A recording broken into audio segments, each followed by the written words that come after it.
মাওয়া chronicle থেকে আমি সাথে আছি মাওয়া। আমার আজকের নিবেদন মোহাম্মদ জাফর ইকবালের লেখা কিশোর উপন্যাস বৃষ্টি ঠিকানা। আজকে উপন্যাসটির শেষ পর্ব। সুমি টুম্পার হাত ধরে বসেছিল। দুজনে বারান্দায় বসেছে। কারো মুখে কোনো কথা নেই। বাইরে অন্ধকার নেমেছে। ওরা তবু কোনো আলো জ্বালায়নি। সুমি নরম গলায় বলল, টুম্পা আপু, তুমি মন খারাপ করো না। তোমাকে মন খারাপ করতে দেখলে আমার অসম্ভব খারাপ লাগে। শোনো সুমি, এরকম একটা কিছু হলে যেটুকু মন খারাপ হবার কথা তার থেকে আমি একটুও বেশি মন খারাপ করছি না। টুম্পা আপু, সুমি নিচু গলায় বলল, ওই লোকটা তোমাকে যে খারাপ খারাপ কথা বলেছে তুমি সেটা নিয়ে মন খারাপ করো না। টুম্পা একটা নিঃশ্বাস ফেলে বলল, লোকটা আসলে খারাপ খারাপ কথা বলেনি, সত্য কথা বলেছে। কথাগুলো শুনতে খারাপ লেগেছে, কিন্তু প্রত্যেকটা কথা সত্যি। সুমি মাথা নাড়ল, বলল, না সত্যি না। সত্যি, টুম্পা বলল, আমি এখানে থাকবো না। এসেছি মাত্র কয়েকদিনের জন্যে। আমার উচিত হয়নি আব্বুর সাথে এভাবে জড়িয়ে পড়া। কিন্তু কিন্তু তুই বল, আমি যদি জানি আমার আব্বু এভাবে আছেন, আমি তাহলে তার সাথে দেখা না করে থাকতে পারতাম? আর দেখা হলে তার সাথে না মিশে পারতাম? না, পারতে না। কিন্তু পারা উচিত ছিল। আব্বু তো আর অন্য 10টা মানুষের মতো না। আব্বু সিজোফ্রেনিয়ার রোগী। আব্বুকে এভাবে ঘর থেকে বের করে আনা ঠিক হয়নি। আমি একবারও বুঝতে পারিনি এরকম কিছু হবে। সুমি, তুমি বিশ্বাস করো, যখন আমি দেখলাম আব্বুর মাথায় একটা রিভলভার ধরেছে, আমার যা ভয় লেগেছিল। সুমি টুম্পার হাত ধরে বলল, কেন এই লোকগুলোর কথা মনে করছো? ভুলে যাও টুম্পা আপু। যদি ভুলে যাওয়ার একটা সুইচ থাকতো, তাহলে আমি টুক করে সেই সুইচটা অফ করে দিয়ে সবকিছু ভুলে যেতাম। সুমি কোনো কথা বলল না। কিছুক্ষণ অপেক্ষা করে টুম্পা বলল, আমাদের সবাইকে নিয়ে কক্সবাজার, রাঙামাটি এসব জায়গায় যাবার কথা ছিল, মনে আছে? কতদিন থেকে যেতে চেষ্টা করছি, যেতে পারছি না। এখন যেতে পারবো। সুমি কোনো কথা বলল না। টুম্পা বলল, দোকানের সামনে ছোট বাচ্চাগুলোর ছবি তুলেছিলাম, মনে আছে? তাদের ছবিগুলোও প্রিন্ট করে দিতে হবে। কতদিন থেকে বাচ্চাগুলো নিশ্চয় অপেক্ষা করে আছে। সুমি এবারেও কোনো কথা বলল না। টুম্পা বলল, সবাই মিলে একটা বাংলা নাটক দেখার কথা ছিল, মনে আছে? আর একটা বাংলা সিনেমা। এখন আমরা সেটাও দেখতে পারবো। বাংলাদেশে এসে আসলে এখনো কিছুই করিনি। সুমি এবারেও কোনো কথা বলল না। দুইজন চুপচাপ অন্ধকারে বসে রইল। রাত্রে খাবার টেবিলে আজকে কেউ বেশি কথা বলল না। কথাবার্তা কেউ একটিবারও সুমির আব্বুর কথা তুলল না। কথা যেটুকু সেটা ছিল ছোট খালার রান্না, ছোট খালুর অফিসের একজন বোকা অফিসার আর সুমির স্কুলের একজন রাজাকার টাইপ টিচারকে নিয়ে। খাওয়া শেষ করে আজকে অন্য দিনের মতো সবাই বসে গল্পগুজব করল না। যে যার মতন শুয়ে পড়ল। টুম্পা বিছানায় অনেক রাত পর্যন্ত নিঃশব্দে শুয়ে রইল। তার চোখে ঘুম আসছিল না। গভীর রাতে তার ঘরের দরজা খুলে ছোট খালা এসে ঢুকলেন। নিচু গলায় খালা বললেন, টুম্পা, মা ঘুমিয়ে গেছিস? না ছোট খালা। ছোট খালা মশারির ভেতর ঢুকে টুম্পার মাথায় হাত বুলিয়ে বললেন, আমি খোঁজ নেওয়ার জন্য হাসপাতালে ফোন করেছিলাম। তোর আব্বু ভালোই আছেন, কাল সকালে রিলিজ করে দেবে। থ্যাংক ইউ ছোট খালা। তুই কোনো কিছু নিয়ে চিন্তা করিস না। আমি কোনো কিছু নিয়ে চিন্তা করছি না ছোট খালা। তুমি ঘুমাতে যাও। ছোট খালা টুম্পার মাথায় হাত বুলাতে থাকলেন, ঘুমাতে গেলেন না। রাঙামাটি এবং কক্সবাজার যাওয়ার কথা অনেকদিন থেকে বলা হচ্ছিল, কিন্তু পরের দিন ঘুম থেকে উঠে সবাইকে নিয়ে ছোট খালু একটা চা বাগানে রওনা দিলেন। ঢাকা শহর থেকে বের হতেই তাদের 1.5 ঘন্টা লেগে গেল। রাস্তায় যা ভিড় সেটা আর বলার মতো নয়। ভিড় ব্যাপারটা টুম্পার অবশ্য খারাপ লাগে না। গাড়ির ভেতরে বসে বসে রাস্তার মানুষগুলো দেখা খুব মজার একটা ব্যাপার। এক একজন মানুষের মুখের ভঙ্গি এক এক রকম। কেউ গম্ভীর, কেউ খুশি, কেউ রাগ, কেউ বিরক্ত, কেউ কেউ একেবারে হাসতে হাসতে গড়াগড়ি খাচ্ছে। এক জায়গায় দেখা গেল দুইজন হাতাহাতি করছে। অন্য মানুষেরা গোল হয়ে দেখছে, মনে হয় ব্যাপারটা বেশ উপভোগী করছে। গাড়ি একটু যায়, তারপর থেমে যায়, তারপর আবার একটু যায়। ঘণ্টাখানেক এরকম হবার পর রুমি হড়হড় করে বমি করে দিল। ভাগ্যিস বমি করার আগে রুমি একটা ওয়ার্নিং দিয়েছিল, তাই ছোট খালার কোলের উপর বমি না করে জানালা দিয়ে মাথা বের করে বাইরে বমি করতে পারল। সকালে রুমি এমন কিছু খায়নি, কিন্তু বমি করলো অনেক কিছু। কোথা থেকে সেগুলো পেটে এসেছে কে জানে। শেষ পর্যন্ত ভিড় পার হয়ে তারা হাইওয়েতে উঠে এলো। তখন রাস্তা মোটামুটি ফাঁকা। ফাঁকা রাস্তায় এসে টুম্পার মনে হলো ভিড়টাই বুঝি ভালো ছিল, কারণ গাড়ির ড্রাইভার ফাঁকা রাস্তায় যেভাবে গাড়ি চালাতে লাগলো যে মনে হতে থাকলো এটা গাড়ি নয়, এটা বুঝি একটা প্লেন। এটা বুঝি এক্ষুনি রাস্তা ছেড়ে আকাশে উড়ে যাবে। সবচেয়ে ভয়ঙ্কর হচ্ছে উল্টো দিক থেকে আসা দৈত্যের মতো বাস আর ট্রাকগুলো। ড্রাইভারেরা একেবারে সোজাসুজি একজন আরেকজনের দিকে এগোতে থাকে, অনেকটা যেন কার নার্ভ কত শক্ত তার একটা পরীক্ষা। একেবারে শেষ মুহূর্তে দুটি গাড়ি একটু সরে একজন আরেকজনকে জায়গা করে দেয়। টুম্পার প্রত্যেকবারই মনে হয় এক্ষুনি বুঝি একটা অ্যাক্সিডেন্ট হয়ে সবাই ছাতু হয়ে যাবে, কিন্তু অ্যাক্সিডেন্ট হয় না। টুম্পা অবাক হয়ে দেখল তাদের ড্রাইভার এরকম পাগলের মতো গাড়ি চালাচ্ছে, কিন্তু ছোট খালা ছোট খালু বা অন্য কেউই সেটা নিয়ে একটু অস্থির হচ্ছে না। টুম্পা একটু পরে বুঝতে পারল এই দেশে সবাই এভাবেই গাড়ি চালায়।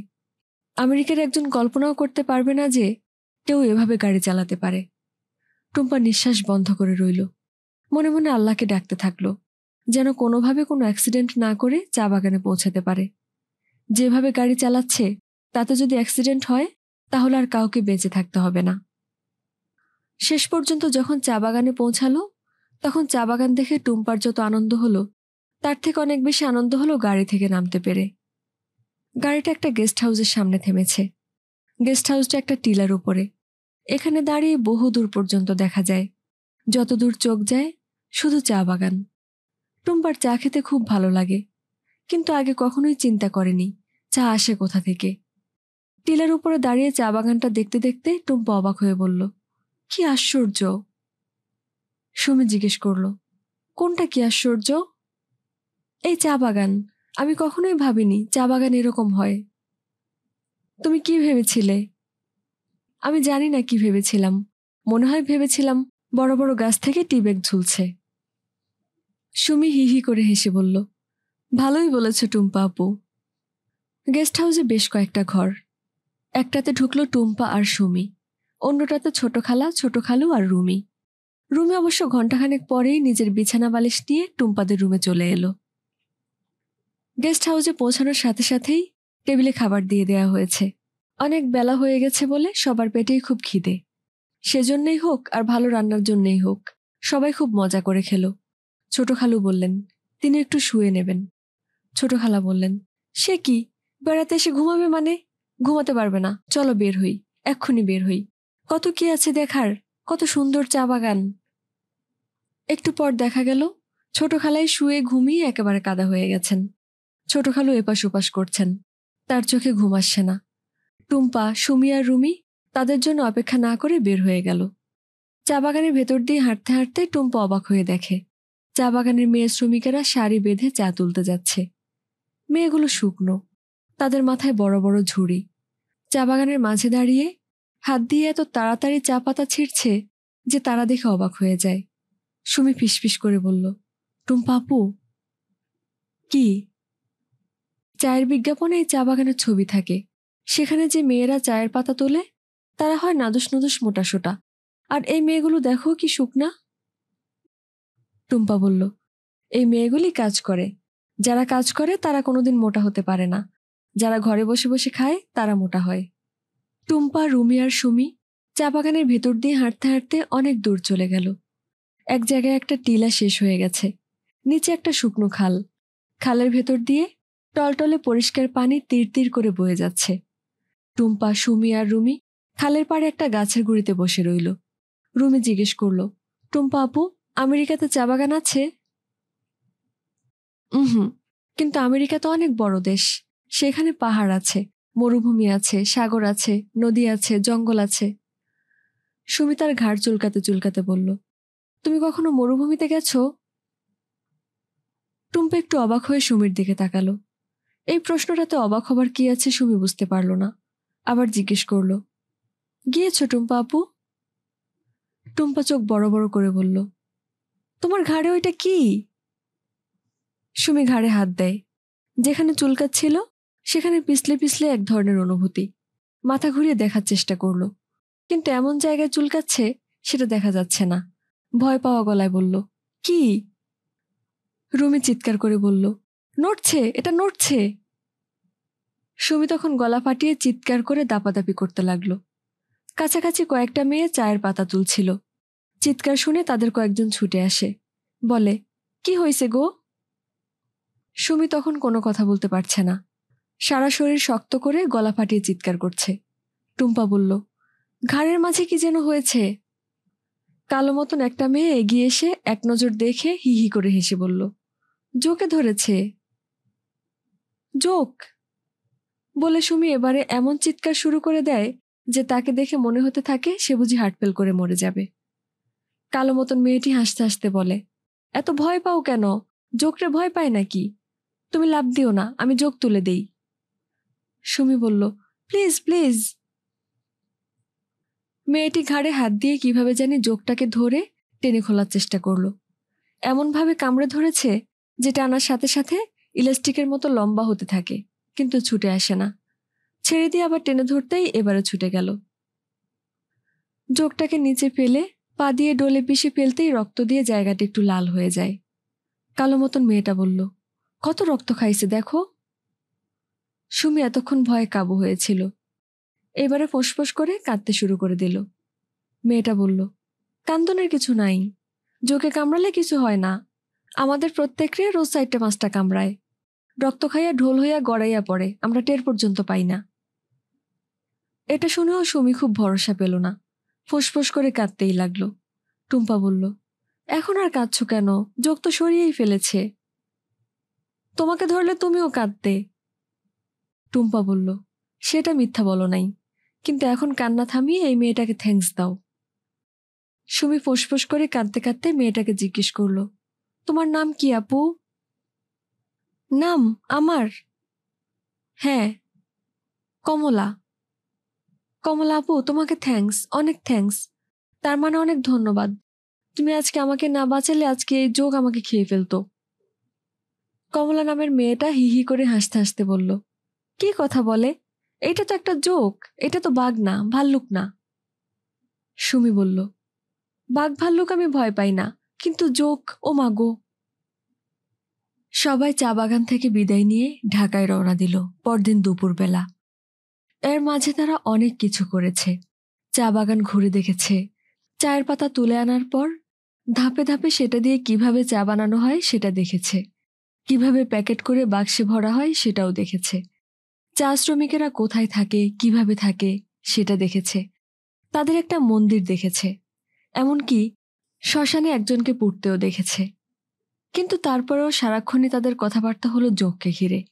সারাক্ষণই সুমি তটস্থ হয়েছিল, একটু পরে পরে শরীরের এখানে সেখানে হাত দিয়ে চমকে চমকে উঠছিল।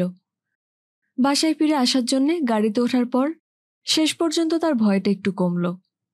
তারা যখন গাড়ি করে রওনা দিয়েছে তখন অসম্ভব গরম। টুম্পার এরকম গরম দেখে অভ্যাস নেই, সে দরদর করে ঘামছে।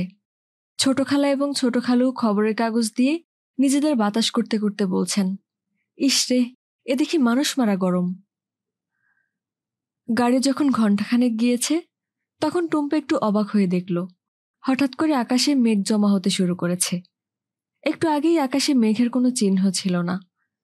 এত তাড়াতাড়ি কেমন করে এরকম মেঘ এসে হাজির হয়েছে কে জানে।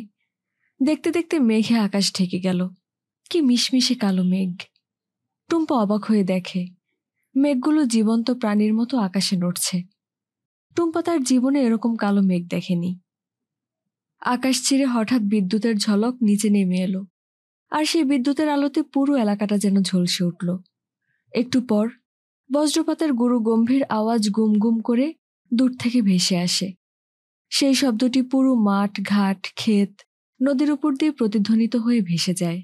টুম্পা বলল, ও মাই গড, কি দৃশ্য, কি অসাধারণ দৃশ্য। ছোট খালু বললেন, এখন এক পশলা বৃষ্টি হবে, দেখবে ঠান্ডা হয়ে যাবে পৃথিবীটা। ছোট খালু, গাড়িটা একটু থামাতে বলো না, একটু ভালো করে দেখি। সুমি আর রুমি মাথা ঝাঁকিয়ে বলল, হ্যাঁ আব্বু, থামাও না। ছোট খালু ড্রাইভারকে গাড়ি থামাতে বললেন। ড্রাইভার সাথে সাথে রাস্তার পাশে গাড়ি থামালো। ছোট খালু গাড়ির দরজা খুলে দিতেই সবাই দুধদার করে গাড়ি থেকে নেমে যায়। আকাশের কালো মেঘ আরও মিশমিশে কালো হয়েছে, দিনের বেলাতেই মনে হচ্ছে বুঝি অন্ধকার নেমে এসেছে। ঘন ঘন বিদ্যুৎ চমকাতে থাকে, সাথে সাথে মেঘের গর্জন।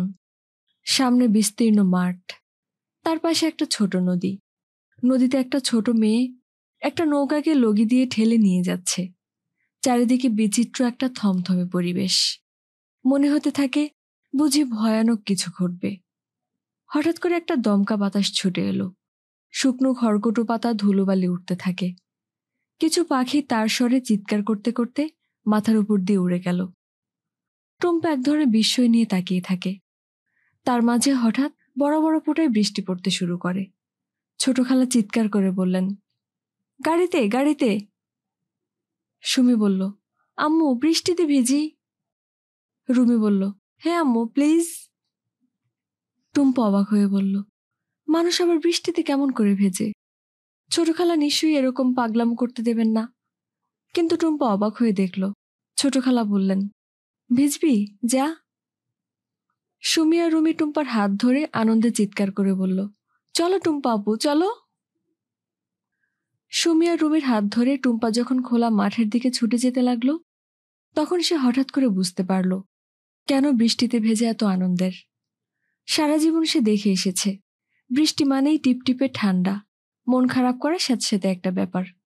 অথচ এই বৃষ্টিটি একেবারে উদ্দাম, প্রবল, তীব্র আর সবচেয়ে বড় কথা মোটেও ঠান্ডা নয়। বৃষ্টির প্রথম ঝাপটাটা কেটে যাবার পরই টুম্পা অবাক হয়ে দেখল এটা খুব মজার এক ধরনের বৃষ্টি। ঝমঝমে বৃষ্টি তাদের শরীর ভেসে যাচ্ছে, অথচ তাদের ঠান্ডা লাগছে না। এটা কি বিচিত্র অনুভূতি।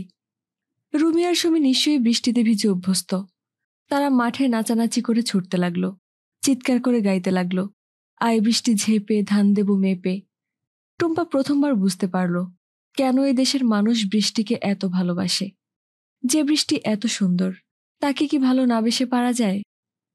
সুমি টুম্পাকে ডাকলো, আসো টুম্পা আপু, আসো এখানে নাচি। টুম্পার প্রথম প্রথম একটু লজ্জা করছিল, কিন্তু কিছুক্ষণের মাঝেই লজ্জা ভেঙে সেও ছোটাছুটি করতে লাগলো, চিৎকার করে গান গাইতে লাগলো। টুম্পা অবাক হয়ে দেখল বৃষ্টির মাঝে ছুটে যেতে যেতে অনেকগুলো বাচ্চা দাঁড়িয়ে গেছে। কয়েকজন বেশ ছোট, গায়ে একটা সুতাও নেই। রুমি সুমি আর টুম্পাকে নাচানাচি করতে দেখে তারা কিছুক্ষণ দাঁত বের করে হাসল। তারপর তারাও নাচানাচিতে যোগ দিয়ে দিল। নাচানাচি করতে করতে তারা অনেক দূর চলে গিয়েছিল। হঠাৎ করে শুনতে পেল তাদের গাড়ির হর্ন বাজছে। ছোট খালা আর ছোট খালু নিশ্চয়ই ফিরে যেতে ইঙ্গিত করছে।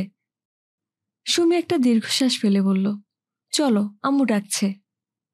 রুমি বলল, আরও একটু থাকি, এরকম ফাটাফাটি বৃষ্টি বেশি হয় না। সুমি বলল, ঠিকই হয়, আমরা বিল্ডিংয়ের ভেতর থাকি তো তাই টের পাই না। টুম্পা বলল, অনেক মজা হয়েছে, আমিও চিন্তা করি নাই এরকম বৃষ্টির মাঝে ভেজা যায়। আমেরিকায় বৃষ্টিগুলা প্যাচ প্যাচ ঠান্ডা, পিটপিট করে পড়ে। আধা ঘন্টা দাঁড়িয়ে থাকলেও খালি নাকের ডগাটা ভিজবে। আর এটা কি চমৎকার বৃষ্টি, সারা শরীর পানিতে ভেসে যাচ্ছে। আবার হর্নের শব্দ হলো, তার সাথে এবার ছোট খালার গলা শোনা গেল, চিৎকার করে ডাকছেন। টুম্পা বলল, চলো যাই। সবাই ভিজতে ভিজতে গাড়ির কাছে ফিরে এলো। ছোট খালু বললেন, ভেজা হলো? টুম্পা বলল, জি ছোট খালু, এত মজা জীবনে হয় নাই।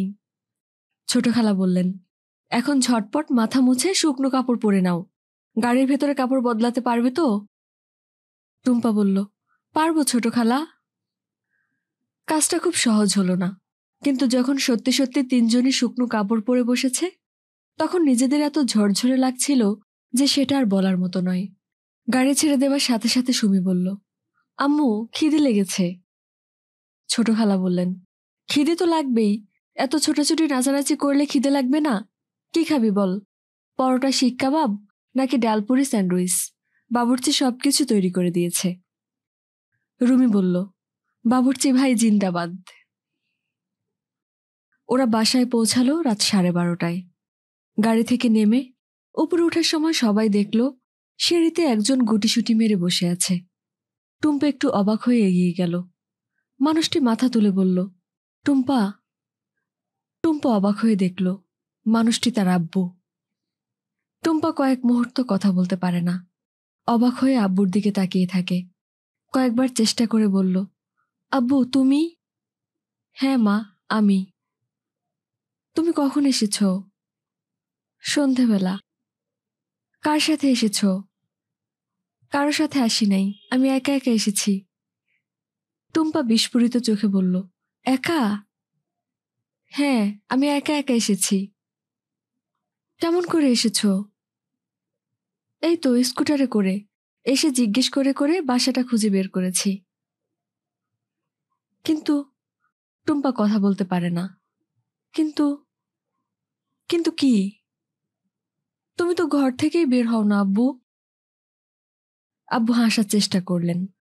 সিঁড়ির কাছে আবছা আলোতে আব্বুর হাসিটাকে খুব বিচিত্র দেখালো। আব্বু বললেন, কিন্তু আমাকে তো ঘর থেকে বের হতে হবে, হবে না? কেন? তুই বলেছিলি, মনে নেই?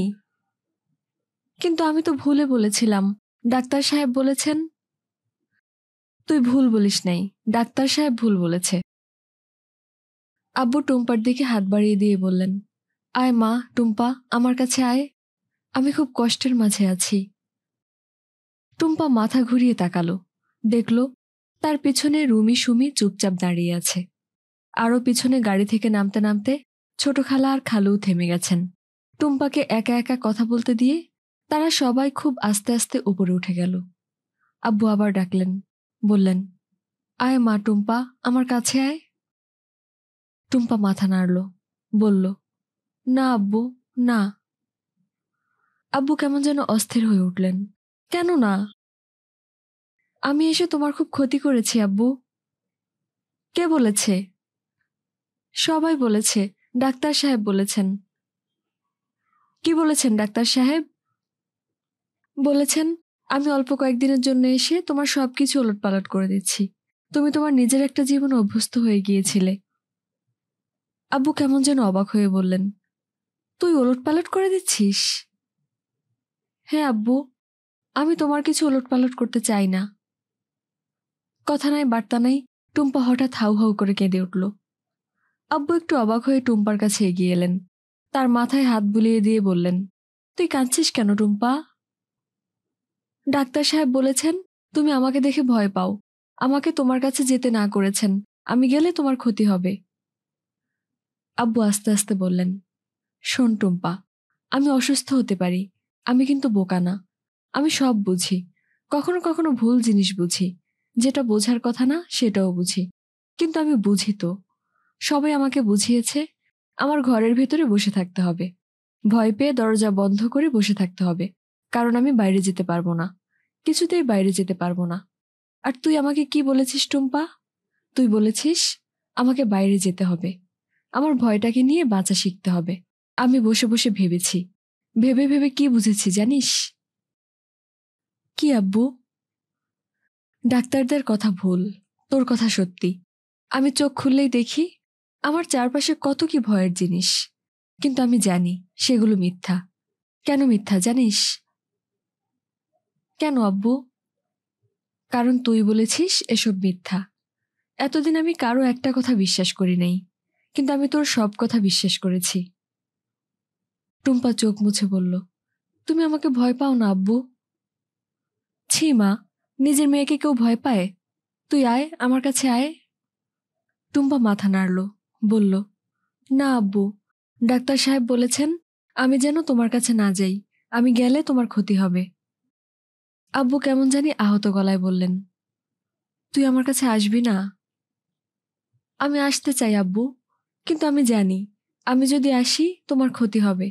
আমি যখন চলে যাব তখন তোমার অসুখটা অনেক বেড়ে যাবে, তখন তোমার অনেক কষ্ট হবে, কিন্তু কেউ তোমাকে দেখার জন্য থাকবে না। তুমি একলা একলা কষ্ট পাবে, অনেক বেশি কষ্ট পাবে। টুম্পা কথা শেষ করার আগে আবার ভেউ ভেউ করে কেঁদে ফেলল। আব্বু আস্তে আস্তে বলল, তুই তাহলে আমার কাছে আসবি না? না। আব্বু তখন আস্তে আস্তে সিঁড়ির উপরে বসে গেলেন। দুই হাত দিয়ে মুখ ঢেকে কিছুক্ষণ বসে রইলেন। তারপর মুখটা তুলে দুর্বলভাবে হাসলেন, বললেন, তুই যাবি মনে করে আমি আজকে আমার বাসাটা পরিষ্কার করেছিলাম। আমি দোকান থেকে তোর জন্য চিকেন বার্গার কিনে এনেছিলাম। টুম্পা ভাঙা গলায় বলল, আই এম সরি আব্বু, I am very very sorry. তোর জন্য একটা সারপ্রাইজ ছিল। কি সারপ্রাইজ? মনে আছে তুই আমাকে ছবি আঁকতে বলেছিলি, আমি ছবি আঁকতে পারছিলাম না। হ্যাঁ, আমি শেষ পর্যন্ত ছবি এঁকেছি। সত্যি? সত্যি আব্বু? সত্যি। আব্বু একটু হাসার চেষ্টা করলেন, বললেন, অনেকদিন পর ছবি আঁকলাম তো, তাই অনেক সময় লেগেছে, কিন্তু মনে হয় শেষ পর্যন্ত যেটা আঁকতে চেয়েছিলাম সেটা আঁকতে পেরেছি। তোকে দেখিয়ে আমি অবাক করে দিতে চেয়েছিলাম। আব্বু একটু অপেক্ষা করে বললেন, টুম্পা, মা আমার, তুই সত্যি যাবি না আমার সাথে? টুম্পা আর পারল না, আব্বুর উপর ঝাঁপিয়ে পড়ে হাউমাউ করে কাঁদতে লাগলো। বলল, যাবো আব্বু, যাবো। সিঁড়ির উপরে ছোট খালা দাঁড়িয়েছিলেন, নিচু গলায় ডাকলেন, টুম্পা। জি ছোট খালা। যাবার আগে তোর আব্বুকে নিয়ে একটু উপরে আয়, আমরা সবাই মিলে একটু গল্প গুজব করি। টুম্পা উঠে দাঁড়িয়ে আব্বুর হাত ধরে বলল, চলো আব্বু। এক মুহূর্তের জন্য আব্বুর মুখে এক ধরনের অস্বস্তির ছাপ ফুটে ওঠে। আব্বু জোর করে সেটা সরিয়ে ফেলে বললেন, চল। টুম্পা আব্বুর আঁকা ছবিটার দিকে হতচকিতের মতো তাকিয়ে রইল। তার মনে হতে লাগলো তার বুঝি নিঃশ্বাস বন্ধ হয়ে যাবে। আমেরিকার কত আর্ট গ্যালারিতে গিয়ে সে কত অসাধারণ পেইন্টিং দেখেছে, কিন্তু এই ছবিটার মতো কোনো ছবি কি তাকে এরকম অভিভূত করেছে? ছবিটার দিকে তাকালেই সে বুঝতে পারে এর মাঝে একটা মানুষের বিচিত্র একটা ভাবনার জগৎ লুকিয়ে আছে, যে জগৎটার খোঁজ অন্য কেউ কোনোদিন পাবে না। ছবিটার মাঝে এক ধরনের বিষাদ লুকিয়ে আছে। কি জন্য লুকিয়ে আছে সে বুঝতে পারে না, শুধু অনুভব করতে পারে। টুম্পা আব্বুর হাত ধরে বলল, আব্বু, তুমি এত সুন্দর ছবি আঁকতে পারো? আব্বু বাচ্চা ছেলের মতো খুশি হয়ে উঠে বললেন, ভালো লেগেছে তোর? অসম্ভব ভালো লেগেছে আব্বু, অসম্ভব ভালো। তুমি পৃথিবীর সবচেয়ে বড় আর্টিস্ট। ধর বোকা মেয়ে। আমি বোকা না আব্বু, আমি ভালো ছবি আর খারাপ ছবি বুঝি। পৃথিবীতে বিখ্যাত ছবি আছে আর ভালো ছবি আছে। সব বিখ্যাত ছবি ভালো না, আর সব ভালো ছবি বিখ্যাত না। তোমার এটা ভালো ছবি আব্বু, অসম্ভব ভালো ছবি। আব্বু আবার বললেন, ধর বোকা মেয়ে। টুম্পা বলল, আব্বু, তুমি আমার ছবি আঁকবে না? আঁকবো। আঁকো আব্বু, আমি দেখি তুমি কেমন করে আঁকো। তুই দেখবি? টুম্পা মাথা নাড়ল, বলল, হ্যাঁ আব্বু। একটু পর আব্বুর দিকে তাকিয়ে বলল, আব্বু। কি মা? তুমি আমাকে ছবি আঁকতে শেখাবে? তুই ছবি আঁকা শিখতে চাস? হ্যাঁ আব্বু, আমি বড় হয়ে তোমার মতন একজন আর্টিস্ট হতে চাই। আব্বু টুম্পার মাথায় হাত বুলিয়ে বললেন, দেখিস তুই আমার থেকেও বড় আর্টিস্ট হবি। ঠিক আছে, দেখব, কিন্তু এখন তুমি আরেকটা ছবি আঁকো, আমি দেখব। আব্বু তখন ইজেলে একটা ক্যানভাস বসিয়ে আরেকটা ছবি আঁকতে শুরু করলেন। টুম্পা হতবাক হয়ে তাকিয়ে থাকে। আব্বুর হাতের ছোঁয়ায় সাদা ক্যানভাসটি কি অপূর্ব একটা ছবি হয়ে উঠতে থাকে। টুম্পার কাছে মনে হয় কেউ যেন তার হাত ধরে একটা স্বপ্নের জগতে নিয়ে যাচ্ছে। যতই সামনে যাচ্ছে ততই সেটা রূপকথার জগতের মতো তার সামনে খুলে যাচ্ছে। ছবিটা শেষ করে আব্বু আরেকটা ছবি আঁকলেন, তারপর আরেকটা, তারপর আরেকটা, তারপর আঁকতেই থাকলেন।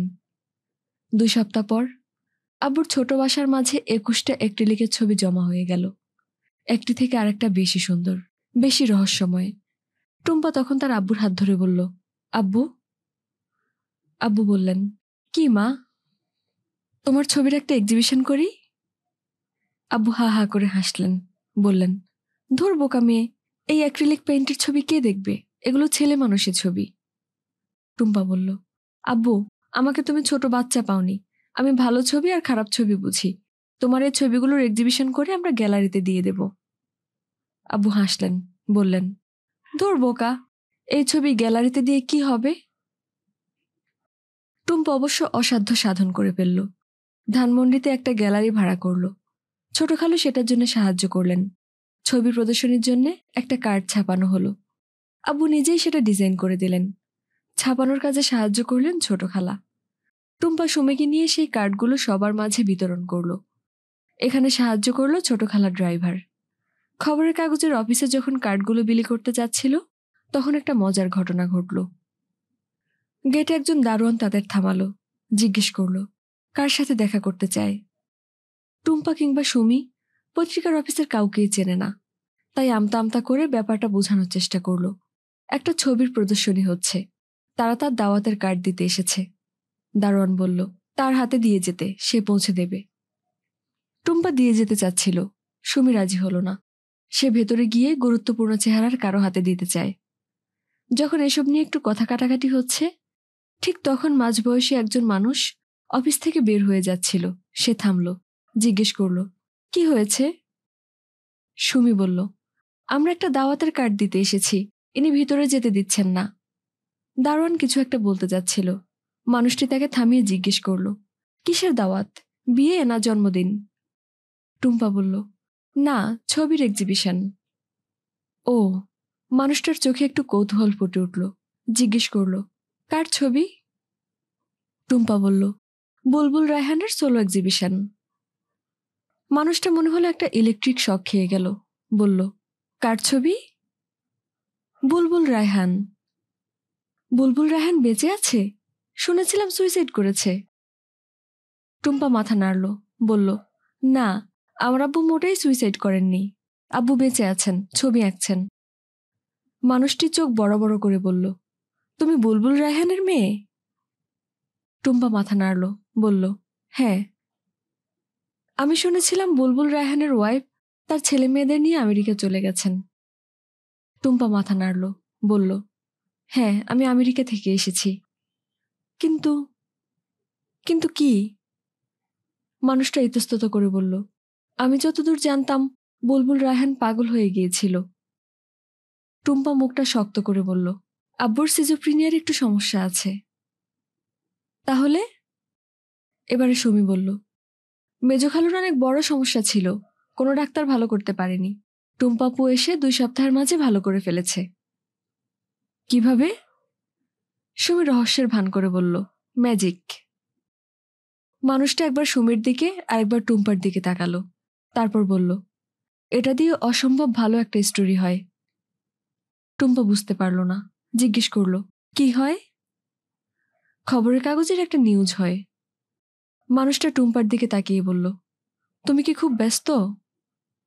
টুম্পা মাথা নাড়ল, বলল, না। তাহলে তুমি একটু ভেতরে আসো, তোমার একটা ইন্টারভিউ নেই।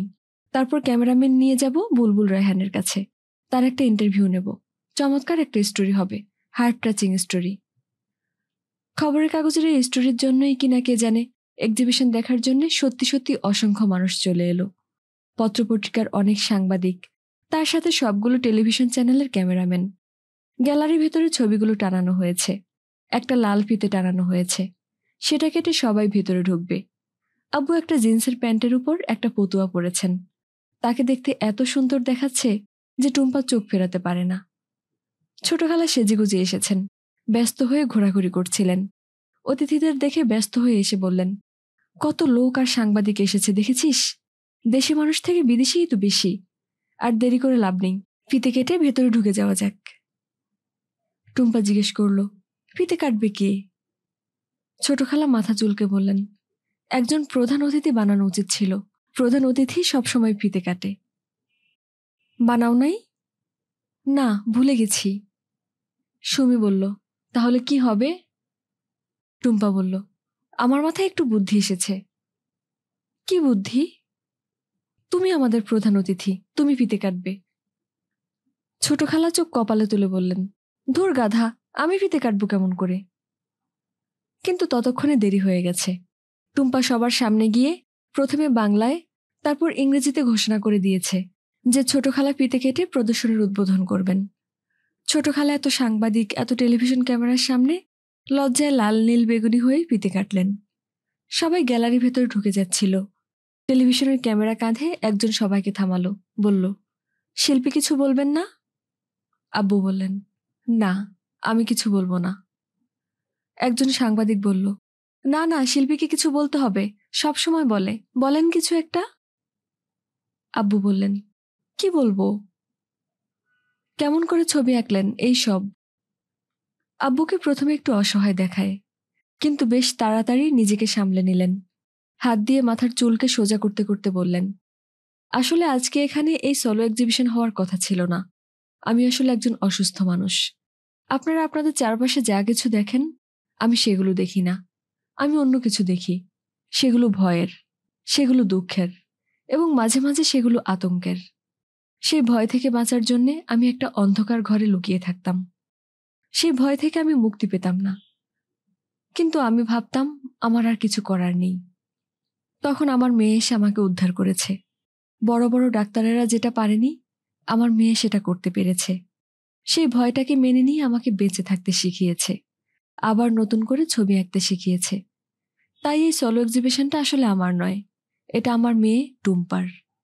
এই গ্যালারির দেয়ালে টানানো এগুলো ছবি নয়, এগুলো হচ্ছে আমার মেয়ের জন্য আমার ভালোবাসা, আর কিছু নয়। আব্বুর কথা শুনে টুম্পার চোখে পানি এসে গেল।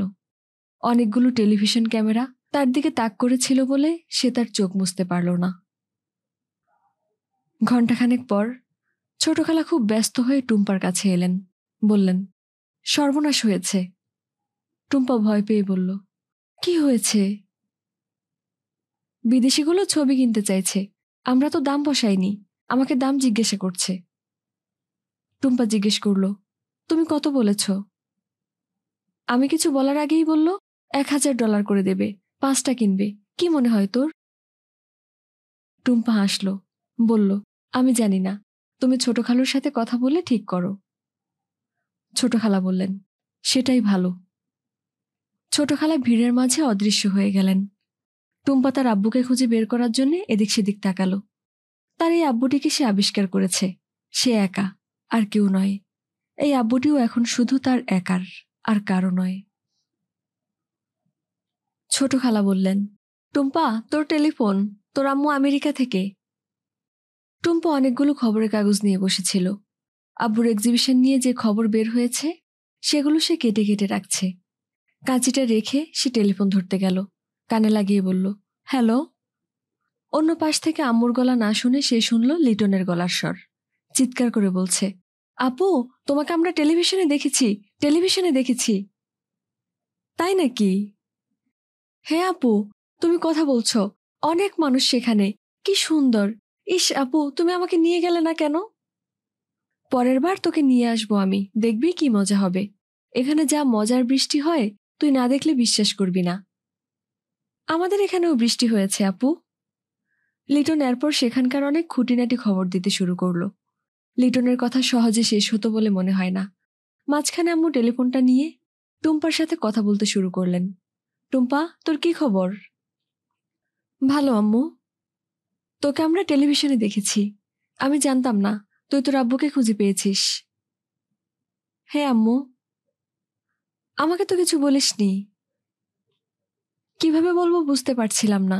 অনেক কিছু হয়েছে এখানে, তাই ঠিক করেছিলাম এসে বলবো। তোমরা যে টেলিভিশনে দেখে ফেলবে বুঝিনি আম্মু। হ্যাঁ, আজকাল সব দেখা যায়। আম্মু একটু অপেক্ষা করে বললেন, কেমন আছে বুলবুল? টেলিভিশনে তো ভালোই দেখলাম। এখন ভালোই আছেন। প্রথম যখন খুঁজে পেয়েছিলাম তখন খুব ভয়ঙ্কর অবস্থা ছিল, তুমি চিন্তা করতে পারবে না। আম্মু বললেন, আমি জানি। আসলে আসলে কি? মানুষটাকে ছেড়ে চলে আসা ঠিক হয়নি। সমস্যা ছিল আমি সেটা ফেস করার সাহস পাইনি, ভয় পেয়েছিলাম। তুমি কোনোদিন আমাকে কিছু বলনি আম্মু। হ্যাঁ, বলিনি। কি বলবো? বলতে খারাপ লাগতো, লজ্জা লাগতো। তখন বয়স কম ছিল, কি করতে হবে বুঝি নেই। আম্মুর গলা হঠাৎ ভেঙে গেল। টুম্পা বলল, আম্মু, তুমি আপসেট হও না প্লিজ। এখন মনে হচ্ছে আমার আরেকটু চেষ্টা করা উচিত ছিল। আমি করি নাই, ছেড়ে চলে এসেছি, সেলফিশের মতো কাজ করেছি। থাকুক আম্মু, এসব নিয়ে পরে কথা বলবো। ঠিক আছে। আম্মু একটা নিঃশ্বাস ফেলে বললেন, তোর তো চলে আসার সময় হয়ে গেছে। হ্যাঁ আম্মু, আর 2 দিন। তুই চলে এলে বুলবুল একটু মন খারাপ করবে না? টুম্পা বলল, আমি সেই কথাটা এখন চিন্তা করতে চাই না আম্মু। টুম্পা আরো কিছুক্ষণ তার আম্মুর সাথে কথা বলল। ফোন রেখে দেবার আগে আম্মু বললেন, তোর সেই টিচার সেদিন ফোন করেছিল, মিসেস হেনরিকসন। কেন আম্মু? জানি না, তোকে খুঁজছে, খুব নাকি দরকার। তোর ছোট খালার নাম্বার নিয়েছে, ফোন করবে মনে হয়। তার নাম্বারটাও দিয়েছে, লিখে নিবি? আমার কাছে মিসেস হেনরিকসনের নাম্বার আছে। ঠিক আছে তাহলে, খোদা হাফেজ। খোদা হাফেজ আম্মু। পরদিন রাতে মিসেস হেনরিকসন ফোন করলেন। টুম্পা অবাক হয়ে বলল, কি খবর মিসেস হেনরিকসন? তুমি বাংলাদেশে আমাকে খুঁজে বের করে ফেলেছ? মিসেস হেনরিকসন বললেন, এখন পৃথিবীটা কত ছোট হয়ে গেছে। বাংলাদেশ আর আমেরিকা এখন কি দূরে নাকি? পুরো পৃথিবী এখন একটা দেশের মতো। যে কোনো মানুষ যে কোনো দেশে থাকতে পারে। টুম্পা ভদ্রতা করে বলল, তুমি ঠিকই বলেছ। এখন সবসময় উচিত এক দেশের মানুষের অন্য দেশে যাওয়া, অন্য দেশে থাকা। তাহলে পৃথিবীর সব মানুষ মিলে একটা জাতি হতে পারবে। টুম্পা আবার ভদ্রতা করে বলল, তুমি ঠিকই বলেছ মিসেস হেনরিকসন। যাই হোক, আমি অবশ্য তোমার সাথে ফিলোসফি নিয়ে আলাপ করার জন্য এই দুপুর রাতে কল করিনি। অন্য একটা বিষয় নিয়ে কথা বলার জন্য ফোন করেছি। কি বিষয় মিসেস হেনরিকসন? এই এলাকায় সামারে থাকার জন্য একজন আর্টিস্ট এসেছেন, মিস্টার কিম্বার্লি। খুব ভালো আর্টিস্ট, বিখ্যাত না কিন্তু ভালো। আমার সাথে কয়দিন আগে দেখা হয়েছিল। যারা ছবি আঁকতে পছন্দ করে তাদেরকে সময় দিতে রাজি হয়েছেন। নানা রকম টেকনিক শেখাবেন। সত্যিকার আর্টিস্ট কেমন করে আঁকে, কেমন করে চিন্তা করে, এইসব। টুম্পা খুক খুক করে হেসে বলল, মিসেস হেনরিকসন, তুমি বিশ্বাস করবে না এখানে কি হয়েছে। কি হয়েছে? আমি একজন বিখ্যাত আর ভালো আর্টিস্টের সাথে সময় কাটাচ্ছি। সে অনেকগুলো ছবি এঁকেছে, আমি দেখেছি। আমাকে একেবারে হাতে ধরে ছবি আঁকা শিখিয়েছে। সত্যি? হ্যাঁ। তাহলে তো হলোই। তুমি তাহলে শুধু শুধু এখানে ফিরে আসতে চাইছো কেন? থেকে যাও। টুম্পা বলল, আমার মাঝে মাঝে তাই ইচ্ছে করে, কিন্তু আসতে তো হবেই। মিসেস হেনরিকসন আরও কিছুক্ষণ টেলিফোনে কথা বলে টেলিফোন রেখে দিলেন। সুমি বলল, তোমার টিচাররা কি সুইট, একেবারে আমেরিকা থেকে ফোন করে তোমার খোঁজ নেন। সবাই না, শুধু মিসেস হেনরিকসন। মিসেস হেনরিকসন অন্যরকম টিচার। দেখতে দেখতে টুম্পার ফিরে যাওয়ার দিন চলে এলো। বিকেলবেলা ফ্লাইট। দুপুরে সবাই একসাথে শেষবারের মতো খেতে বসেছে। ছোট খালা বললেন, আজকে দুপুরে তুই তোর বাবার সাথে থাকলেই পারতি। গত কয়েকদিন তো ছিলামই, আজকের দিনটা আমি তোমাদের সাথে কাটাতে চাইছিলাম। ছোট খালা বললেন, তুই এসে শুধু কষ্টই করে গেলি, তোকে ভালো মন্দ কিছু খাওয়াতেও পারলাম না। কি বলো ছোট খালা, আমি এসেছিলাম শুকনো পাতলা, ফিরে যাচ্ছি নাদুস নুদুস গোলগাল। পাসপোর্টের ছবির সাথে মিলবে না, ইমিগ্রেশন না আটকে দেয়। সুমি বলল, তাহলে তো ভালোই হয়, তোমাকে আর কোনোদিন যেতে হবে না, তুমি এখানে থেকে যাবে। আমারও যেতে ইচ্ছে করছে না।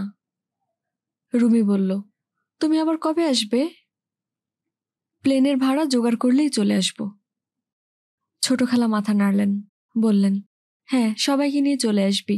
অনেকদিন তোর মাকে দেখি না, বাচ্চাটাকে তো দেখিই নি। টুম্পা বলল, আমরা আসলে তো তোমাদের আরো কত ঝামেলা। সুমি বলল, কে বলেছে ঝামেলা? কত মজা হয়। কি মজাটা হয়েছে? সবাই মিলে রাঙামাটি বান্দরবান যাওয়ার কথা ছিল, গিয়েছি। টুম্পা বলল, আমার জন্য তোদের কোথাও যাওয়া হলো না। সুমি বলল, কিন্তু তার বদলে আমরা মেজো খালুর ছবি প্রদর্শনী করেছি, কি মজা হয়েছিল মনে আছে? রুমি বলল, হ্যাঁ, মেজো খালু তার একটা ছবি দিয়ে দিলেন আমাদেরকে। সেইটা বিক্রি হলো 1.5 লাখ টাকায়। আমাদের 3 জনের এক একজনের 50,000 টাকা পাবার কথা। আম্মুর জন্য সেটা পেলাম না, এক একজন পেলাম মাত্র 500 টাকা। এই ছোট বাচ্চা, এত টাকা দিয়ে কি করবি? ছোট খালু বললেন, বুলবুলের তো কোনো প্র্যাকটিক্যাল জ্ঞান নেই, তাকে দেখে শুনে রাখতে হবে, সে দিলেই তোরা নিবি কেন? রুমি চোখ বড় বড় করে বলল, চিন্তা করতে পারো, 50,000 টাকা, তার বদলে পেলাম মাত্র 500 টাকা। সুমি বলল, ভালো করে ছবি আঁকা শিখে নে, তাহলে তোর ছবিও একদিন লাখ লাখ টাকায় বিক্রি হবে।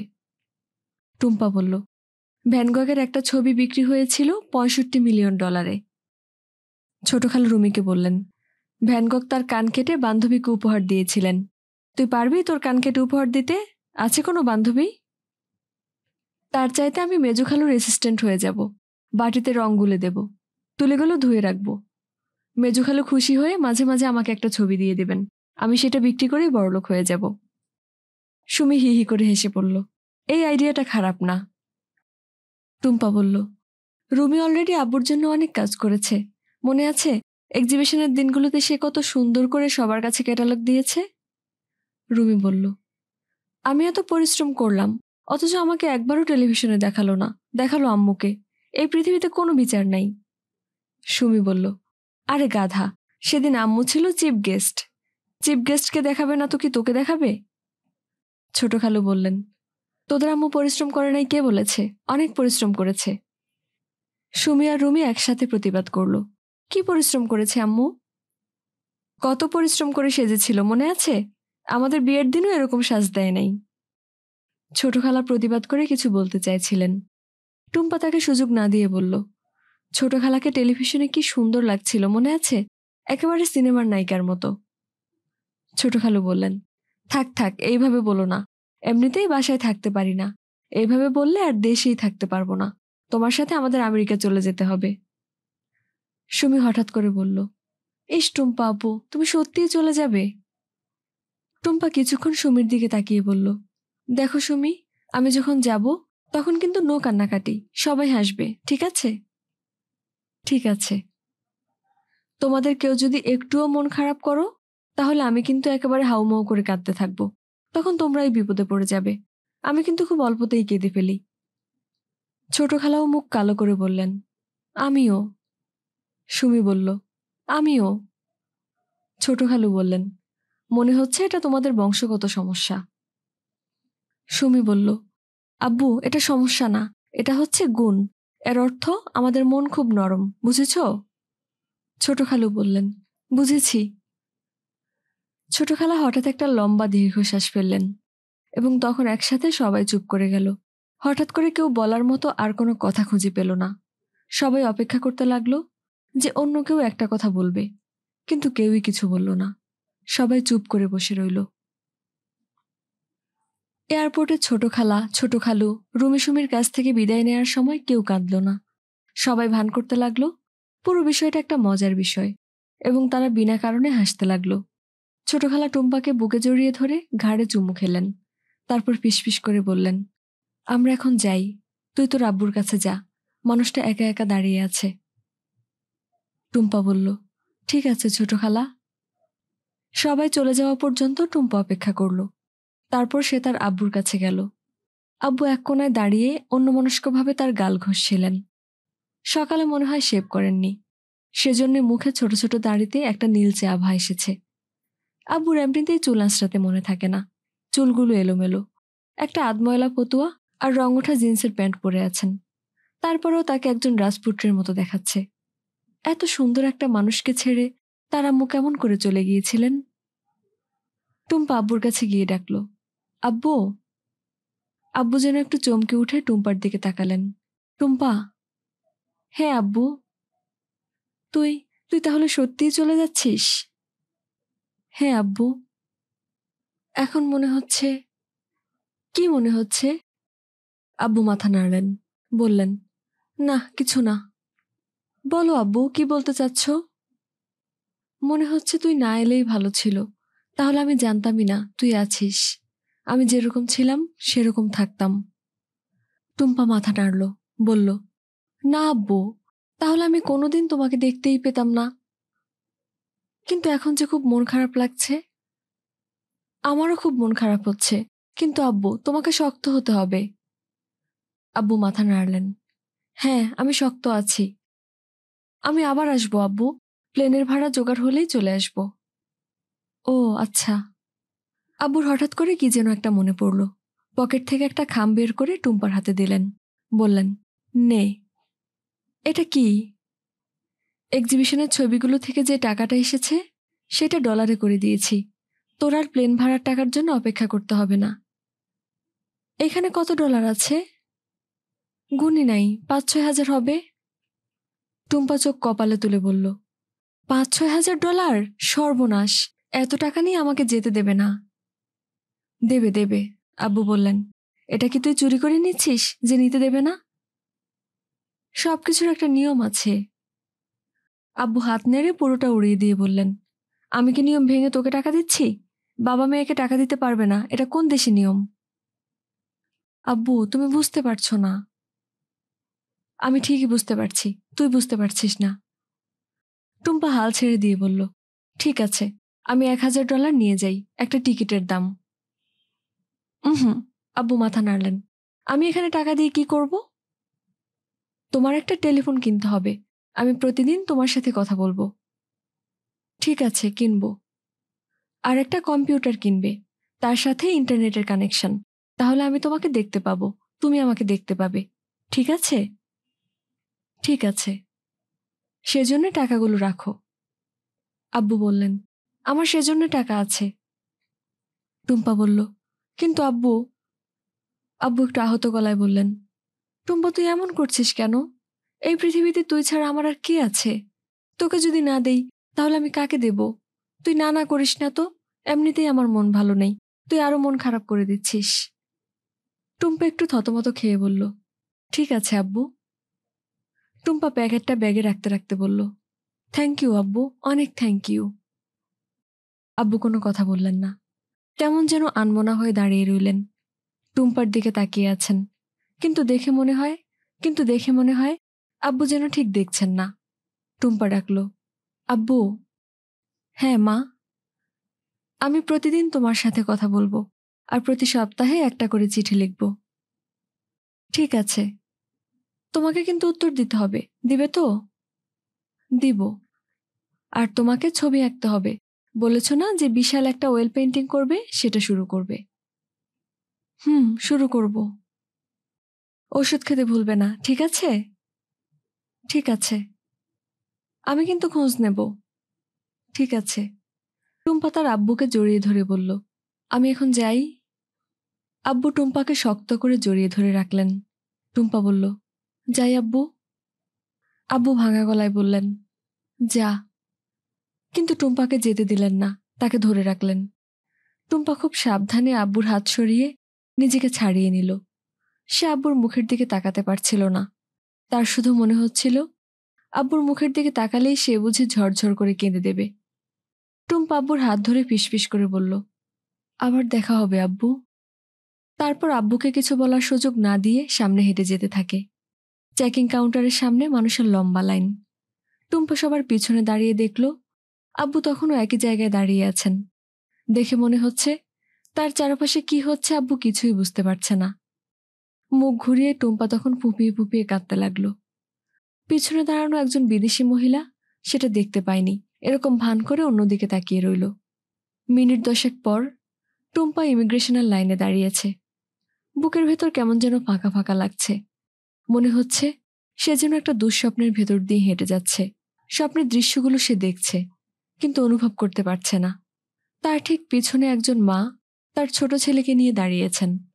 ছেলেটা একটানা কথা বলে যাচ্ছে, মা ধৈর্য ধরে শুনছে, মাঝে মাঝে উত্তরও দিচ্ছে। ছোট ছেলের অর্থহীন কথা ভেবে টুম্পা কান দিচ্ছিল না। হঠাৎ করে সে তার কথা শুনে চমকে উঠল। ছেলেটি জিজ্ঞেস করছে, আম্মু, কেন কাঁদছে মানুষটা? তার কেউ একজন চলে যাচ্ছে মনে হয়, সেজন্য কাঁদছে। তার কে যাচ্ছে? ছেলে কিংবা মেয়ে কিংবা ওয়াইফ?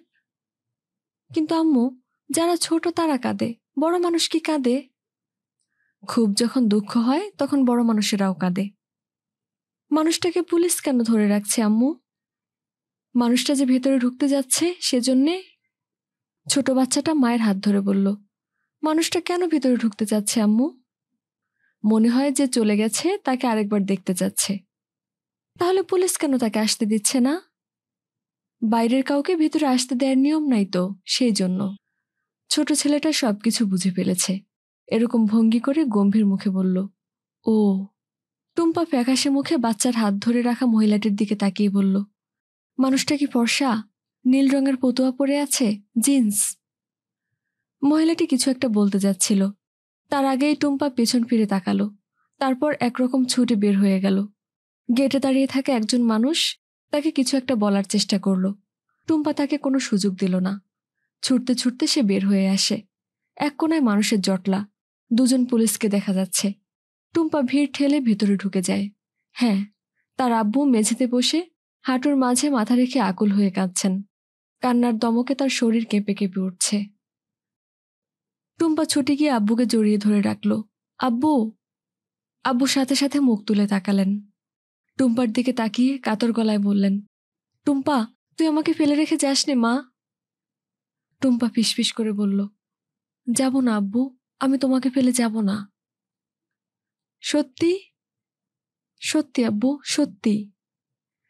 আব্বু তখন টুম্পাকে জড়িয়ে ধরলেন। কাছাকাছি দাঁড়িয়ে থাকা পুলিশটা সবার দিকে তাকিয়ে বলল, আপনারা এখানে ভিড় করছেন কেন? যান, যান, নিজের কাছে যান। ভিড় করে দাঁড়িয়ে থাকা মানুষগুলো তখন সরে যেতে থাকে।